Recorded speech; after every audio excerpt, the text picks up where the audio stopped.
Hi, I'm Norm Abram. Welcome to the new Yankee Workshop. Today is part 2 of our Windsor chair project. Last time we built this base. Today we're going to show you how to carve the knuckles in these arms, fit the arm to this back post, make a crest rail, and complete the assembly of the chair. These chairs were inspired by ones built by Bill and Sally Wallick down in Pennsylvania. At the end of the program, Sally is going to share with us her wonderful finishing techniques to make them look 200 years old. So stick around. That's next, right here in the new Yankee Workshop. Funding is provided by... Well, this was my first attempt at a chair like this, and it was a bit challenging, but not beyond the average woodworker. If you'd like to build your own Windsor chair, a measure drawing will be available, including a source to get a steamed blank for this crest rail. And you'll hear more about that before the program ends. I want to start today on these graceful arms with these beautiful carved knuckles on the end. First thing I have to do is rough out a piece. So over here is some beech and a template that I got from Bill. I've traced it out, and I'm going to cut it at the bandsaw. But before we use any power tools, let's talk about shop safety. Be sure to read, understand, and follow all the safety rules that come with your power tools. Knowing how to use your power tools properly will greatly reduce the risk of personal injury. And remember this, there is no more important safety rule than to wear these safety glasses.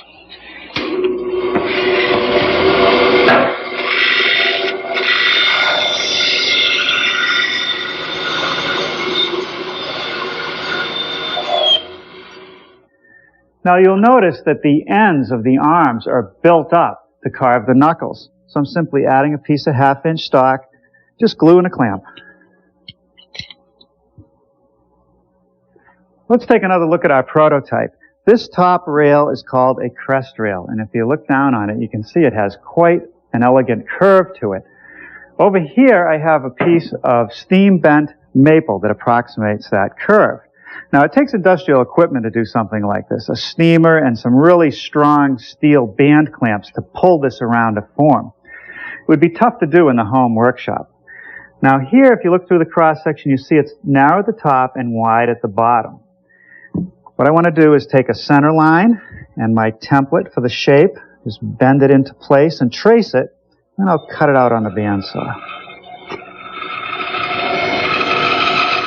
I've mounted the crest rail here to the bench and I have a little template to lay out the outline of the ear and then a washer, a little circle that goes in there. Now rather than watching me carve this, why don't we go back to Pennsylvania and see how master chair maker Bill Wallick gets it done. So now we've got the crest rail and there's another bit of carving to do, right? Yes. We're going to start out with this chisel, and we're going to go around the circumference of this circle, placing it on the outside perimeter of the drawing. You don't have to go very deep here, just around 1/8 of an inch. One thing you do want to watch when you start to cover the grain of the wood, when your chisel's in line with the grain of the wood, it will split the ear up very quickly.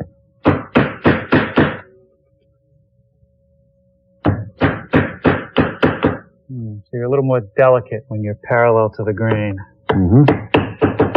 Yeah, you can hit as hard as you want to when you're perpendicular to the grain. And you just want to start in this lower corner and start to chew the wood away. You're just angling down from the outer line towards that center. Yeah, whatever feels good to you. Okay, then I'll come down here to the bottom of the ear, this wide chisel. And I want to work that up. Now what we're doing is shaving the chisel marks. All right, next thing we want to do is follow this line.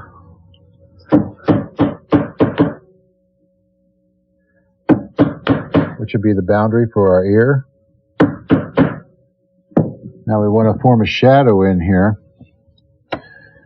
So I take my flat chisel and follow this line. And it only has to be heavy enough When you rub your finger over it, you can feel the difference. Okay. A nice piece of paper. And sand it smooth. Now, just how perfect are you trying to get this? Not perfect at all. It's just country furniture. Mm-hmm. It's furniture that they used in the garden and in the unobvious places in the house. It's just plain country furniture that was very simple and very comfortable. After the glue set up on that piece that I added to the arm, I cut the shape out, and now I've just rounded it over a bit with the drum sander. Now for the carving, let's go back to master chairmaker Bill Wallick. He really knows how to carve those knuckles. Well, these knuckles are beautiful, Bill. You got to tell me the secrets. How do you do it? Okay, first of all, we clamp the piece to the table, and we're going to do some lines here to show how we're going to take out a little channel to follow this channel, and then I'll turn it over and do the same thing underside, and we'll use this ball rasp to take this out. Oh, that's a neat little tool. Yeah.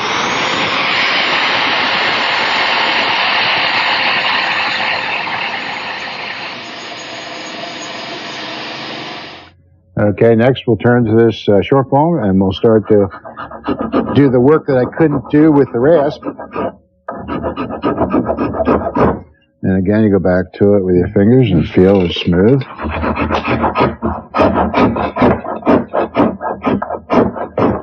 Now this is where my magic cut file comes in. Now we want to just shape this a little further, make it a little bit smoother.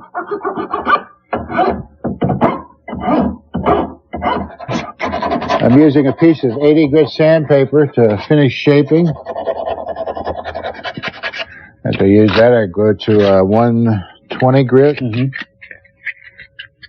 This will pretty much finish and take out all the scratch marks. Okay, just flipped it over on the backside norm, and we're going to complete this carving, this trough that runs through here. So you want that to roll right around the bottom edge? Yes, I do. So when the person who's sitting in a chair can visualize by putting their fingers the whole way around it.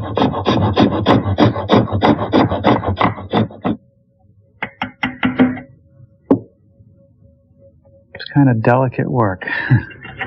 Yes, and you have to be very careful when you're doing this.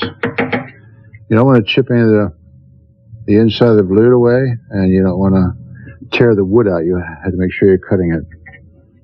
Now again, we separate a little bit and bring this in from this side this time. Just kind of run it right up in with the carving.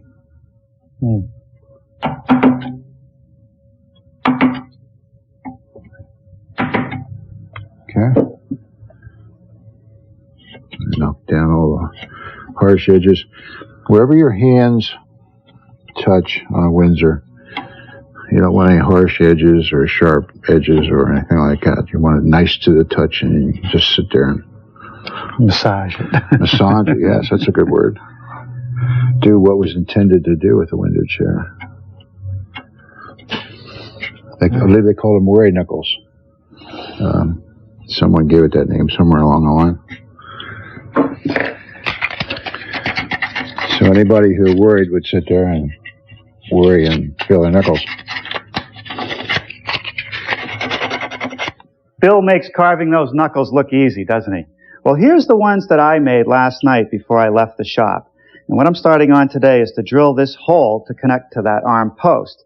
I've installed a ledger to support the arm more or less level and clamped a straight edge to the side of the post as a guide. Of course, Bill does this all freehand, but I wanted a little extra help. So now with that guide, I can line up the bit in this direction, and we'll get a pretty accurate hole.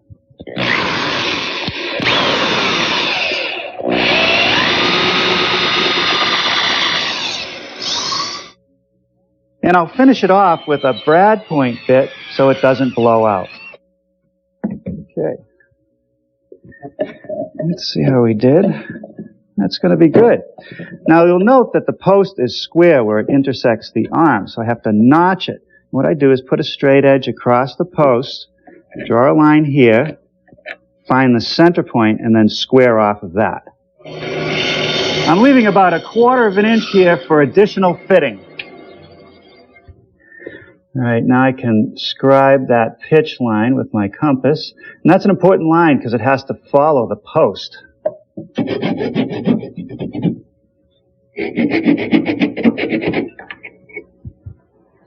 Well, I've rounded over the edges of the arm, and I've also rounded over the back corner of this post. I put a mark right in the center, and I'm aiming for the other corner, the opposite corner, for a screw. Now, we're not sure if they used screws 200 years ago, but that's what Bill does, so we're going to do the same.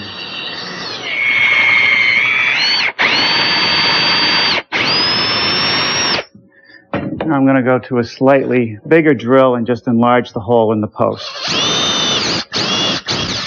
I won't glue this in place now. I'm just going to fasten it so that I can drill holes for the spindles that go under the arm. Now I'm ready to drill holes through the arm and into the seat for the spindles. I'm using a 16-inch long bit, and I like to use a stick of wood as a guide once again. Sort of line it up east-west, and then north-south, and drill very carefully.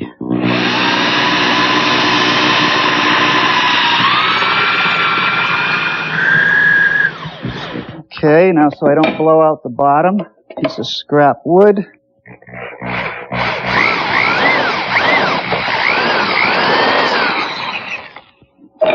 Okay. Now I keep the shank of the drill bit centered in the hole that I just made and drill about 1 inch into the seat. I don't want to go all the way through.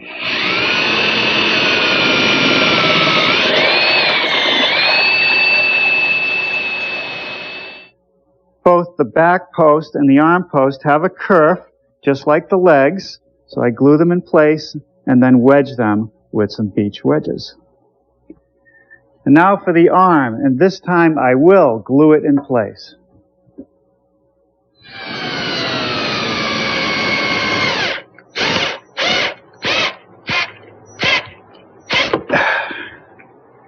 The way Bill likes to install these short spindles is to put them through the arm, glued into the seat, then take a double-edged chisel, which I ground out of an old chisel, split it, and then put in a wedge with some glue.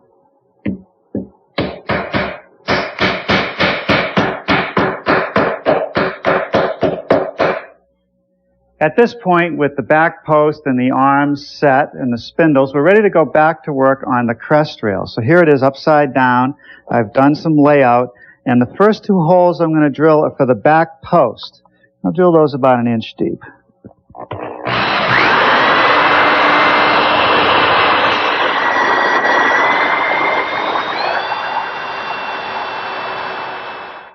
right, let's see how that fits. That's good. Now, using a straight edge, I'm going to line up with the center lines of the holes in the seat and in that tail and mark the angle that I have to drill the hole.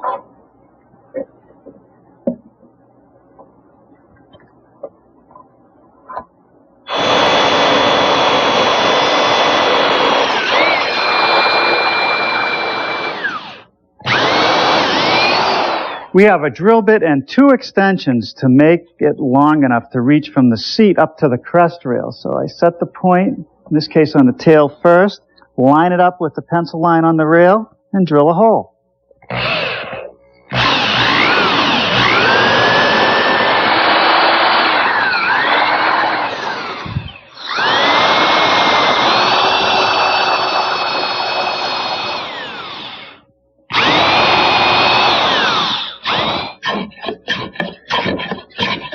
Okay, now it's time to shape that crest rail. The back of it has to curve up, gets thin as it moves by the ear. I like to use a block plane, a rasp, and some sandpaper. It takes a little while.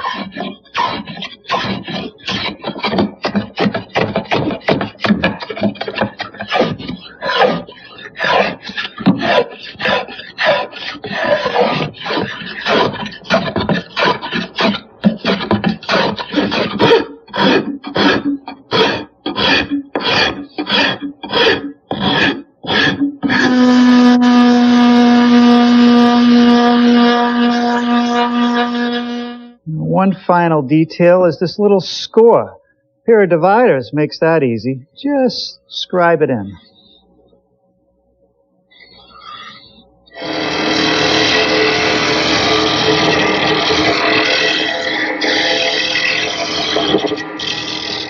Now the spindles for the back are 5/8 inch diameter dowels, and they need to be tapered over about half their length down to 3/8 of an inch at the top. So a gouge, a rasp, and some sandpaper will do the job.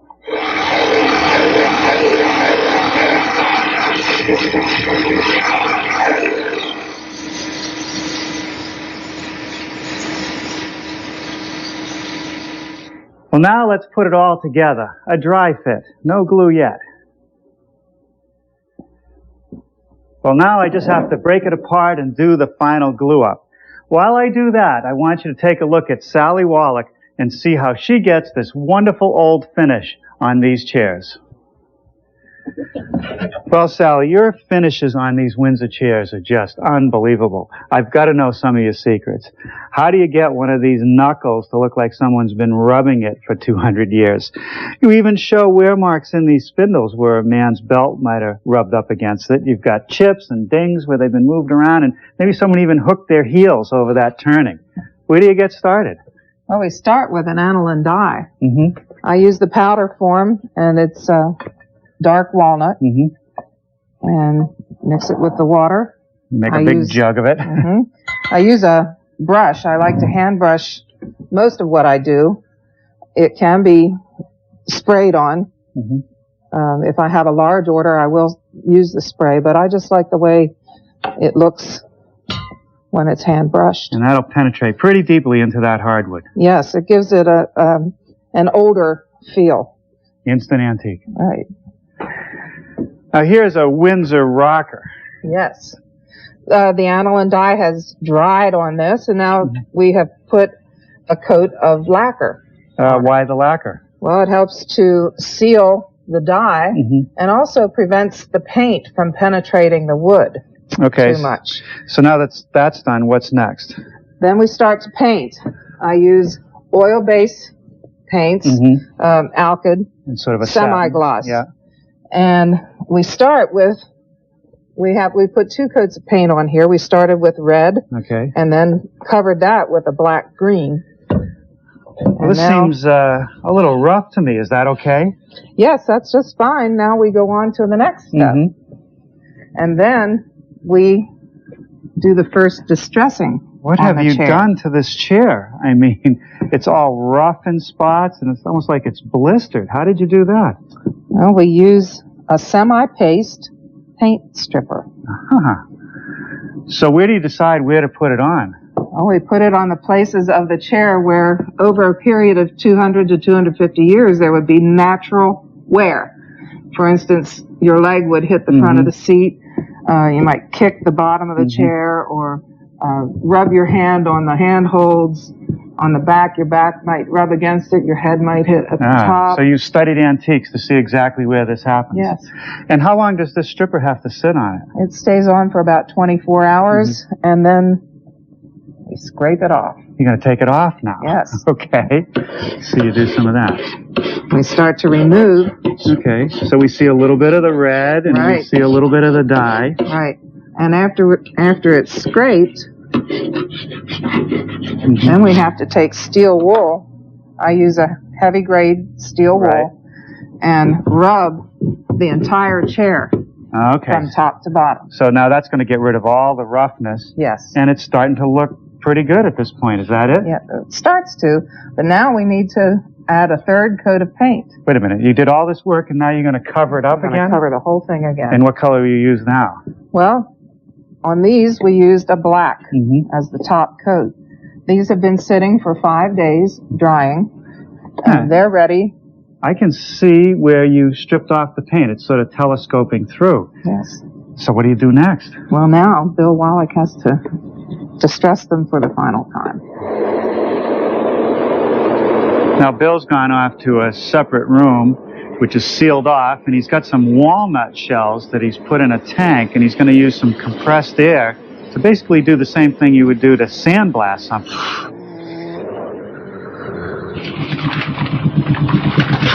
Oh, that worked great. So those walnut shells really just took away the thinnest layer of the paint on the piece. Mm-hmm. What happens next? We take it back to Sally. Now, Sally, you're scraping the top of those buttons off. The sandblaster didn't take the paint off those? No, there wasn't any stripper on them, and so the paint didn't lift. But you do want to show wear there. We want to show some wear there because they would normally push up through the seat and the paint would come off. Okay, and what's next? Next, we stain the entire piece. Again? Yes, we put this is a regular stain now. This is not the aniline dye. So it's just an oil-based stain? An oil-based stain. And you're going to put that over everything, including the paint? The entire piece, right. Wow. Put it on even the underside of the seat. And do you rub it off after it sets for a while? I'll rub it off as soon as I'm finished covering everything. I cover the entire piece and then wipe it off. Now, what's the color on the stain here? This is also a dark walnut color. Now, it seems to me that none of these steps take very long to do, but what extends the process is the drying time. It's almost a day after every step. Right, and depending on the weather, it can be more than a day. Humidity is very important. If it's a high humidity, it might take 2 or 3 days between steps. So now just a clean rag and you rub it all off again, right, or most of it off. Taking most of it off, but you see what it does. Yeah, it makes it start to look a little bit brighter and richer. It brings out the highlights. Right.